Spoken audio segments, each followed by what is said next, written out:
Thank you, Chairman Duncan and Ranking Member DeGette, for allowing me to waive on to today's hearing. And thanks for the witnesses for appearing with us today. The main takeaway from this hearing should be simple and actually something that every elementary student in my district knows, and that is that decisions have consequences.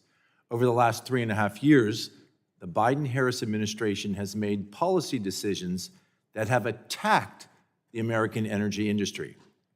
And now, my constituents are seeing those consequences each and every day at the pump, at the grocery store, and in their utility bills.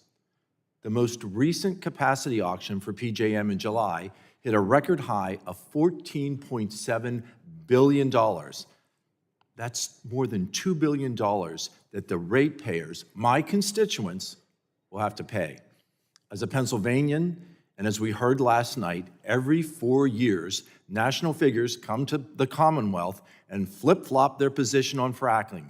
And finally, accept that it is giving our nation clean, reliable, and affordable energy. In the communities that I proudly represent, we already know those benefits, and we don't change our minds every 4 years. As I traveled throughout my district in August, there was clear frustration with these higher prices because people know that by unleashing the energy that's under the feet of my constituents, inflation should be cut in half and energy prices could be stabilized. We heard this from business leaders like the CEO of EQT, Toby Rice, when he said, "I've been hearing the administration tout the fact that we are producing record numbers of energy, yet still, energy costs are up 30%. We need to be doing more, and we can be doing more to unleash American energy.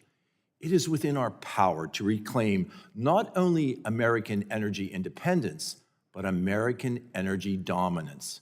In 2023, the U.S. produced 36% more crude oil than Saudi Arabia, despite the obstacles put in place by the Biden-Harris administration.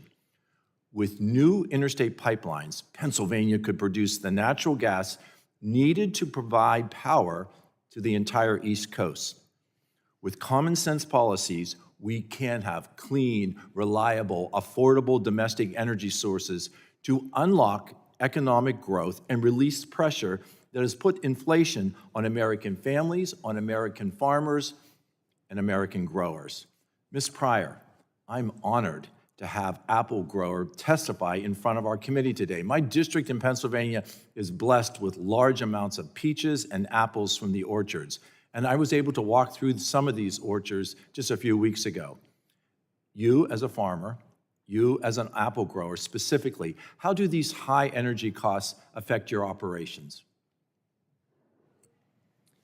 Petroleum products in particular influence so many things, prices of other things, fertilizer, packaging, and actual fuel. So it's not just affecting the fuel that we use, the physical fuel that we use, the gas and diesel, it's the other products, the letter that the other gentleman was talking about from his constituent saying that doubled, that's very accurate. Our fertilizer prices have doubled, and that's a huge expense to start with. So when they are increased even more, it makes a big difference. Does it affect your bottom line? Absolutely, yes. Has it affected your bottom line this year? Yes. Mr. Fisher, as I mentioned earlier, the last PJM capacity auction hit a record high of $14.7 billion. Why has it become so expensive to keep baseload generating capacity online? And how has this administration's policies, particularly the EPA rules, affect the market? The EPA power plant rules are directly responsible for shutting down a significant amount of supply. So we're taking supply off. As you know, the PJM region is growing. There are a lot of data centers there, new manufacturing, et cetera.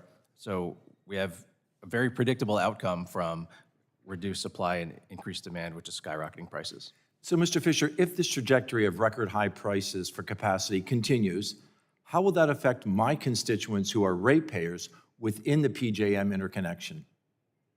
So as I noted, I'm a resident of the state of Maryland. The Maryland Consumer Council has estimated that retail costs could go up by 24%.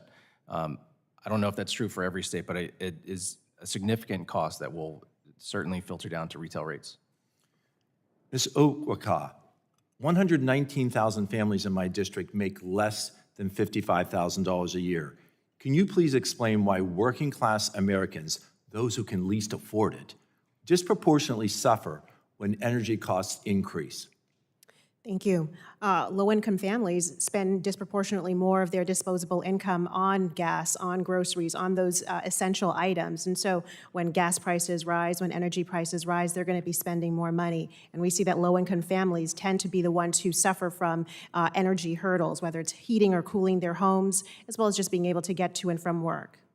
Let me conclude with, we can decrease that suffering on middle-class families by unleashing the power that lives and resides and is capable of being extracted underneath the feet of my constituents in Pennsylvania. Thank you again for allowing me to wave on, Mr. Chairman, and I yield back. Chairman yields back.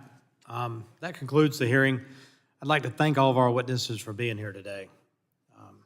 Members may have additional written questions for you all. I'll remind members they'll have 10 business days to submit those questions for the record.